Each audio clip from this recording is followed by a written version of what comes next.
नमस्कार। स्वागत है आपका स्टोरी ज्वेल में। आज सुनते हैं मुंशी प्रेमचंद की लिखी कहानी जंजाल। दबाने से इच्छाएं समाप्त हो जाती है, हमें इसमें संदेह है। संभव है कुछ मामलों में ऐसा होता हो, लेकिन प्रायः सहनशीलता बंद हवा की तरह आंधी की पूर्व पीठिका हुआ करती है। पार्वती को अपने पति के साथ रहते हुए 5 साल से ज्यादा हो गए, लेकिन उसने उनसे कभी कोई फरमाइश नहीं की। यदि वह कभी दबी जबान से या परोक्ष रूप से किसी गहने या कपड़े की चर्चा करती, तो सुरेंद्रनाथ अत्यंत बेबसी के साथ कहते, मेरी आमदनी और खर्च का हिसाब तुम्हारे हाथ में है। यदि इसमें कोई गुंजाइश दिखाई दे तो चीजें बनवा लो। इससे अधिक प्रसन्नता की बात मेरे लिए और क्या होगी कि तुम्हें गहनों से सजी देखूं। यह उत्तर सुनकर पार्वती सिर झुका लेती और सोचती कि मैं सारी उम्र यूं ही नंगी बुच्ची बनी बैठी रहूंगी। कभी सोचती है यह खर्च ना करूं, इस मद में कमी करूं, लेकिन चूल कभी ठीक नहीं बैठती थी। उसके पास पहले के भी कुछ गहने थे, लेकिन वह उन्हें भी नहीं पहनती थी। त्योहार या उत्सव में भी वह प्रायः सादी साड़ी पहनकर ही रह जाती थी।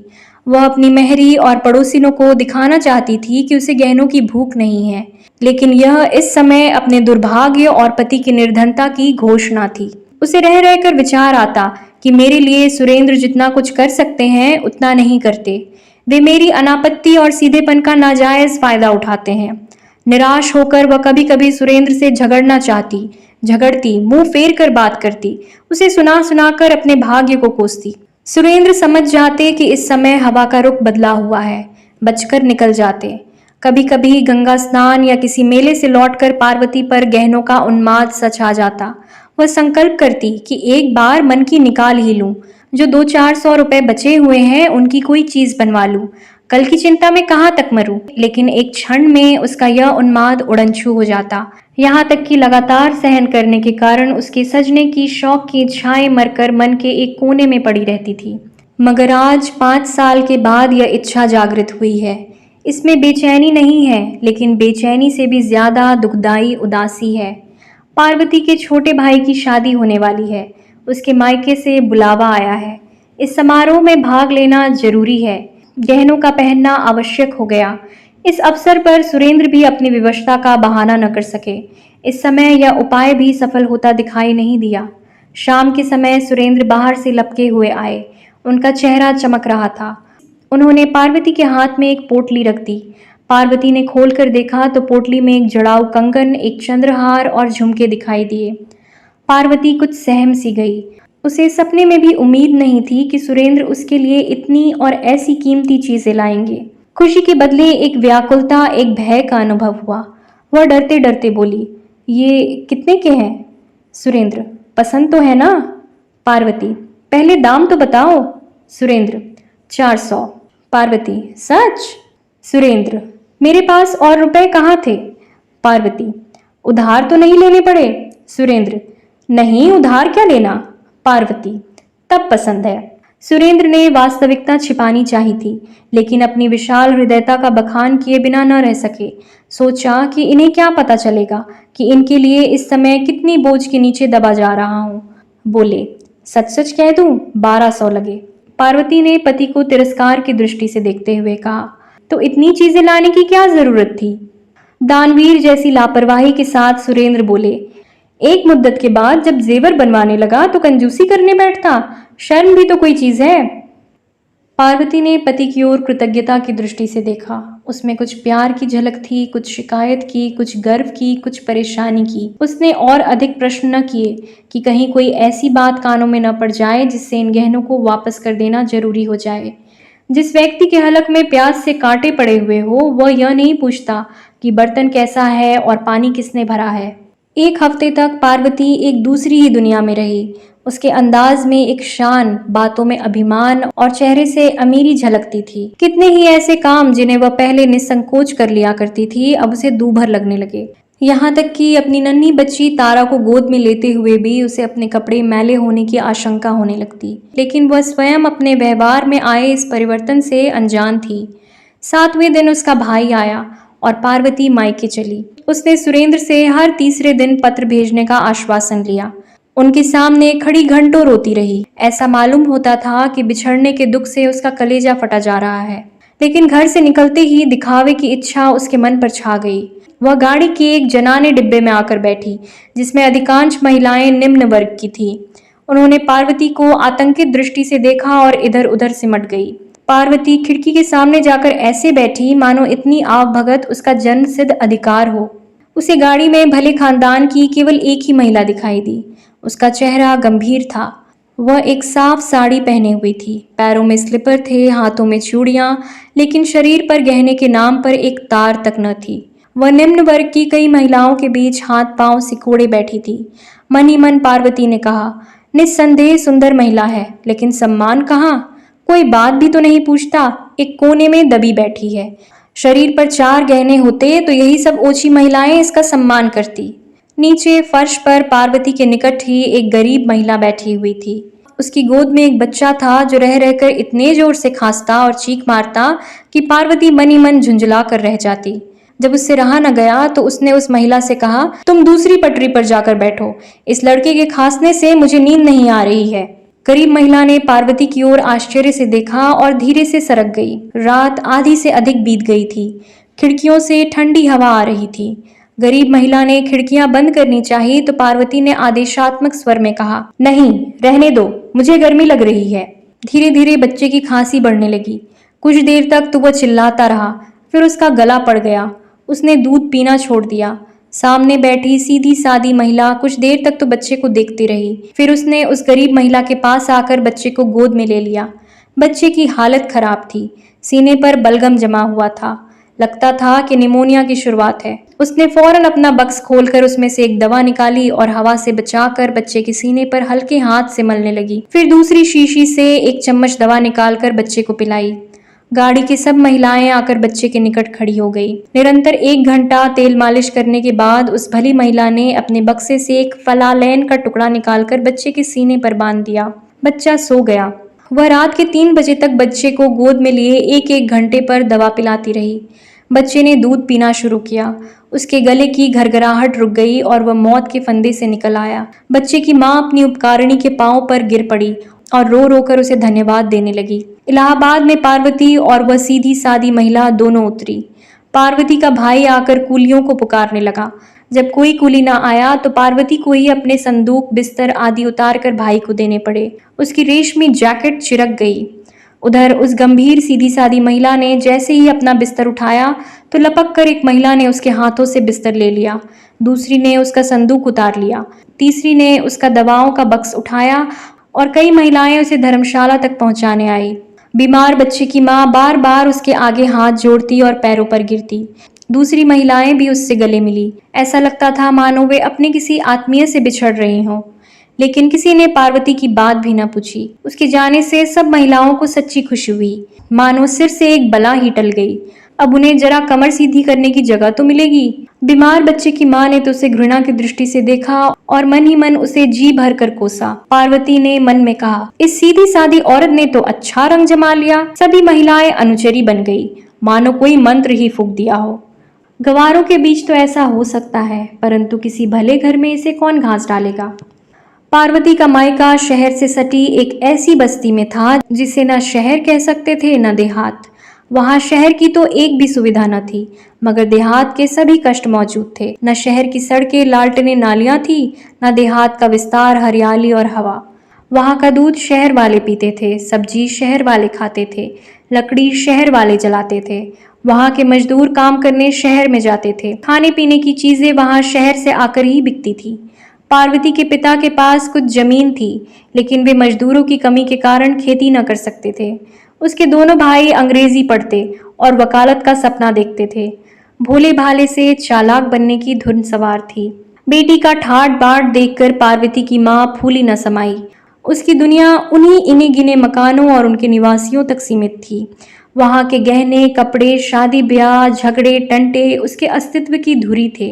वह उनमें ही बसती थी और उन्हीं का सपना देखती थी। मोहल्ले में किसी के घर बच्चा पैदा होना उसके लिए पनामा नहर के उद्घाटन से भी बड़ी घटना थी, और किसी घर में एक नए कंठे का बनना दहली के निर्माण से कहीं अधिक शानदार। पार्वती को देखकर बाग बाग हो गई।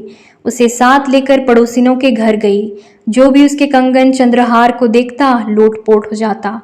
माँ सामने वाली की सामर्थ्य के अनुसार उन गहनों का मूल्य बढ़ाती रहती। 2-3 दिन पूरे मोहल्ले में उन गहनों की नुमाइश हुई। पार्वती का सिक्का जम गया, उसका रौब बैठ गया। पार्वती की चाल ढाल से एक शान टपकती थी। वह खाना खाने बैठती तो नाक सिकोड़ लेती, घी बेस्वाद है। पानी पीती तो मुंह बनाकर, ठंडा नहीं है। माँ सबको सुना सुना कर कहती, भला इनसे पूछो घर का सुख यहाँ कहाँ मिलेगा। वहां अपने मन का खाती थी, अपने मन का पहनती थी। यहाँ गृहस्थी में तो मोटा महीन सब मिलेगा, मगर बेचारी में जरा भी ऐठ नहीं है। वही पुराना स्वभाव है, वही अल्हड़पन। पार्वती की बिटिया तारा पूरे मोहल्ले की गुड़िया बनी हुई थी। सभी छोटे बड़े उसे गोद में उठाते और प्यार से चूमते। कोई कहता, बेटी यह हंसली हमको दे दो, तो तारा तोतली बोली में कहती, हमारी है। कोई पूछता, बेटी ये कड़े किसने बनवाए हैं, तो तारा कहती, मेरे बाबूजी ने। शादी का दिन निकट आ गया, रस्म रिवाज होने लगे। मोहल्ले की औरतें बन सवर कर आने लगी, लेकिन पार्वती उन सब की रानी लगती थी। सभी औरतों की दृष्टि उसके कंगन, चंद्रहार और झुमके पर ही टिकी रहती। सब उससे दबती, उसका लिहाज करती, उसकी हाँ में हाँ मिलाती। पार्वती को यह सम्मान केवल अपने गहनों के बल पर ही मिल रहा था। बारात चलने के दिन न्योते में सुरेंद्र नाथ भी आए। जब वे शाम के समय घर में गए तो मुस्कुराकर पार्वती ने कहा, आज जी चाहता है कि तुम्हारी पान फूल से पूजा करूं। मुस्कुराकर सुरेंद्र ने कहा, बना रही हो? पार्वती, नहीं सच कहती हूँ, इस समय मन यही चाहता है। तुम्हारे इन गहनों ने मेरा बोलबाला कर दिया। सारे मोहल्ले में धाक जम गई, सबकी सब पानी भरती है। यह न होते तो झूठ भी कोई बात न पूछता। अपनी जमा अपने घर में है, लेकिन नेक नामी मुफ्त। ऐसा सौदा और क्या होगा? सुरेंद्र, मैं जानता तो 2-1 चीजें और ले लेता। पार्वती, ओह, तब तो सारे मोहल्ले में मैं ही मैं होती। औरत की इज्जत गहने कपड़े से ही होती है, नहीं तो अपने माँ बाप भी आंख से गिरा देते हैं। सुरेंद्र पछताए कि और गहने क्यों न खरीद लिए, भले ही 200-400 रुपए और उधार हो जाते, इसकी लालसा तो मिटती। पार्वती को मायके में रहते हुए 2 महीने हो गए। सुरेंद्र को दफ्तर से छुट्टी न मिली कि आकर ले जाते। शादी का सब काम पूरा हुआ, मेहमान विदा हो गए, सन्नाटा सा छा गया। धीरे धीरे पड़ोसिनों का आना जाना भी बंद हुआ। पार्वती के गहनों के 4 दिन के साम्राज्य का अंत हो गया। वही गहने थे, वही कपड़े, मगर अब उन्हें देखने में क्या आनंद आता। अब पूरे पूरे दिन पार्वती अकेली बैठी रहती। कभी कोई औरत मिलने आ भी जाती तो बस 2-4 बातें करके ही अपनी राह लेती। किसी को भी अपने घर के कामकाज से फुर्सत न थी। यह अकेलापन पार्वती को बहुत अखरता। मायके से उसका मन उचाट हो गया। उसे पता चल गया कि नित्य नए गहने बनते रहने से ही उसकी बात बनी रह सकती है। पुराने तमाशे को कोई मुफ्त में भी नहीं देखता। कोड़ में खाज यह हुई कि और भी कई घरों में उसके जैसे गहने बनने लगे। यहाँ तक कि एक मनचले शौकीन बनिए ने, जिसे नमक के काम में बड़ा भारी लाभ हुआ था, कलकत्ते के बने हुए कंगन और हार मंगवाए, जिन्होंने पार्वती का रंग फीका कर दिया। रही सही बात भी जाती रही। रेत की दीवार भरभरा कर ढह गिरी। एक दिन पार्वती अकेली बैठी सुरेंद्र को पत्र लिख रही थी कि अब यहाँ जरा भी मन नहीं लगता, 2 दिन की छुट्टी मिले तो मुझे ले जाओ। इतने में उसकी बचपन की सहेली बागेश्वरी उससे मिलने आई। वह पार्वती के साथ खेली हुई थी। उसका ब्याह एक गरीब खानदान में हुआ था, लेकिन उसके पति ने रंगून में जाकर खूब पैसा कमाया और 4-5 साल के बाद लौटा तो पत्नी के लिए एक मोतियों का हार लेता आया। बागेश्वरी आज ही मायके आई थी। पार्वती ने उसका मोतियों का हार देखा तो आंखें खुल गई। 2000 से कम का नहीं होगा। पार्वती ने उसकी प्रशंसा तो की, लेकिन उसका दिल बैठा जाता था, जैसे कोई ईर्ष्यालु कवि अपने नौसिखिए प्रतिद्वंदी की कला की प्रशंसा करने में कंजूसी करे। यह रोग पार्वती की आत्मा में घुन की तरह लग गया। उसने दूसरों के घर आना जाना छोड़ दिया। मन मारे अपने ही घर में बैठी रहती। उसे ऐसा लगता था कि अब औरतें, यहाँ तक कि उसकी माँ भी उसे तिरस्कार की दृष्टि से देख रही है। पहले गहनों की चर्चा में उसे एक विशेष आनंद मिलता था। वह भूल कर भी गहनों की चर्चा नहीं करती, मानो उसे अब इस संबंध में मुंह खोलने का भी मन न हो। आखिरकार एक दिन उसने अपने सब गहने उतार कर बक्से में रख दिए और ठान लिया कि इन्हें खोलूंगी नहीं। उसे इन गहनों के खरीदने पर पछतावा होने लगा। दिखावे की चाह में जिंदगी के सुख चैन में बेकार खलल पड़ गया। वह बिना गहनों की ही अच्छी थी। यह मुफ्त की उलझन तो नहीं थी। घर के रुपए गवाकर यह सिर दर्द खरीदना बड़ा महंगा सौदा है। तीज के दिन पार्वती की माँ ने कहा, बेटी आज मोहल्ले की सब औरतें स्नान करने जा रही है, तुम भी चलोगी? पार्वती ने उपेक्षा से कहा, नहीं, मैं नहीं जाऊंगी। माँ, चलती क्यों नहीं? बरस बरस का त्योहार है, सब अपने मन में क्या कहेंगी? पार्वती, जो चाहे कहे, मैं तो नहीं जाऊंगी। कबार के दिन थे। सुरेंद्र को अभी तक छुट्टी नहीं मिली थी। पार्वती ने जल भुनकर उन्हें कई चिट्ठियां लिखी थी, पर इधर 2 हफ्ते से पत्र लिखना बंद कर दिया था। उसे अपनी जिंदगी बोझ लगती थी। मोहल्ले में बुखार और चेचक का प्रकोप था। कोई किसी के घर आता जाता न था। नाश्ते के बदले घरों में काढ़ा पकता था। अस्पताल में मेला सा लगा रहता था। वैद्य और हकीम पत्थर के देवता बने हुए थे। एक दिन पार्वती की माँ ने कहा, बेटी, आज शीतला देवी आ रही है, चलो उनसे मिलाएं। पार्वती, शीतला देवी कौन है? माँ, यह तो नहीं जानती, मगर कभी कभी यहाँ आया करती है। औरत क्या है, देवी ही है। पार्वती, क्या करती है? माँ, यहाँ तो जब आती है बीमारों की दवा दारू करती है और किसी से 1 पैसा भी नहीं लेती। पार्वती, तो घर की मालदार होंगी। माँ, नहीं, सुनती हूँ कि सिलाई करके गुजर बसर करती है। ब्याह के बाद ही पति हैजे से मर गया, उसका मुंह तक नहीं देखा, तब से इसी भांति काम कर रही हैं। पार्वती, तो क्या अभी उम्र अधिक नहीं है? माँ, नहीं, अभी उम्र ही क्या है। नारायण ने जैसी शक्ल सूरत दी है वैसा ही स्वभाव है। किसी महल में होती तो महल जगमगा उठता। ऐसी हंसमुख, ऐसी मिलनसार के पास से हटने का मन नहीं होता। जब तक यहाँ रहती है भीड़ लगी रहती है, पूरा मोहल्ला घेरे रहता है। इतने में मेहरी ने आकर कहा, बहू जी, शीतला देवी आई है और पाठशाला में बैठी हुई लड़कियों से कुछ पूछ रही हैं। कई लड़कियों को तो इनाम भी दे दिए। मैं भी जाती हूँ, जरा दर्शन कराऊं। माँ ने कहा, अरे तू पानी तो भर दे, न जाने कब तक लौटेगी। मेहरी, अभी लौट आती हूँ, कहीं ऐसा ना हो कि चली जाए। मेहरी के जाने के 1 घंटे बाद पार्वती की वही मोतियों की हार वाली सहेली आकर बोली, चलो बहन, शीतला देवी से मिलाएं, मोहल्ले की सभी औरतें जा रही हैं। पार्वती को भी उत्कंठा हुई। तारा को एक अच्छी सी फ्रॉक पहना दी, परंतु स्वयं वही सादी सी साड़ी पहने हुए शीतला से मिलने चली। गहने नहीं पहने। अब दोनों सहेलियां पाठशाला में पहुंची तो औरतों और बच्चों की भीड़ जमा थी। शीतला देवी जमीन पर बैठी हुई बच्चों को देख रही थी और बक्स से निकाल निकाल कर दवा देती जाती थी। मानो पेड़ों की छांव में एक उजला कुंड था, वैसा ही मौन, गंभीर, शांतिमय और सुंदर। शीतला की आंखों में एक चित्ताकर्षक पवित्रता झलक रही थी। पार्वती ने उसे पहचान लिया। यह वही सीधी सादी महिला थी जिसे उसने गाड़ी में देखा था। पार्वती ने देखा कि इस औरत के सामने मैं कैसी निकृष्ट हूँ। और कुछ मैं ही नहीं, मोहल्ले की वह सभी औरतें जो गहनों से गोड़नी की भांति सजी हुई है, इस औरत के सामने सेविकाओं की भांति खड़ी है। यदि ये सभी अपने को सोने से मढ़वा भी ले तो भी क्या, क्या इनका ऐसा सम्मान हो सकता है? इससे बात करके कौन निहाल नहीं हो जाता। और जो बीमार है वे तो मानो बिना दम के ही गुलाम हैं। सचमुच इसी का नाम सम्मान है। यह क्या कि 4 औरतें आए और आंखें मटका मटका कर हमारे गहनों का बखान करने लगे, मानो हमारा शरीर नहीं बल्कि गहनों की नुमाइश का मैदान हो। आज से 1 महीना पहले शायद इस प्रकार के विचार पार्वती के मन में न उभरते, लेकिन आजकल गहनों से उसका मन फिरा हुआ था। सामान्य रूप से दार्शनिक विचारों के मूल में निराशा और उदासी ही होती है। पार्वती चित्रलिखित सी खड़ी शीतला देवी का तौर तरीका, बात करने का ढंग और आत्मीयता पूर्ण व्यवहार ध्यान से देखती रही। वह सोचती थी, यह औरत कितनी सुंदर है, लेकिन इसके साथ ही इच्छाओं से कितनी मुक्त। मैं सम्मान की भूखी हूँ, लेकिन मैं जिसे सम्मान समझती थी वह यथार्थ से कितना दूर है। मैं अभी तक छाया के पीछे ही भाग रही थी, आज उसका वास्तविक रूप दिखाई दे दिया है। जब शाम ढल गई और भीड़ छटी तो शीतला देवी की दृष्टि पार्वती पर पड़ी।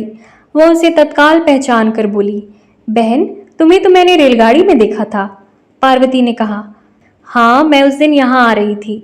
शीतला देवी ने पार्वती को सर से पांव तक देखा और फिर उसकी सहेली बागेश्वरी की ओर प्रश्नवाचक दृष्टि से देखा। मुस्कुराकर बागेश्वरी ने कहा, कुछ दिनों से गहने नहीं पहनती।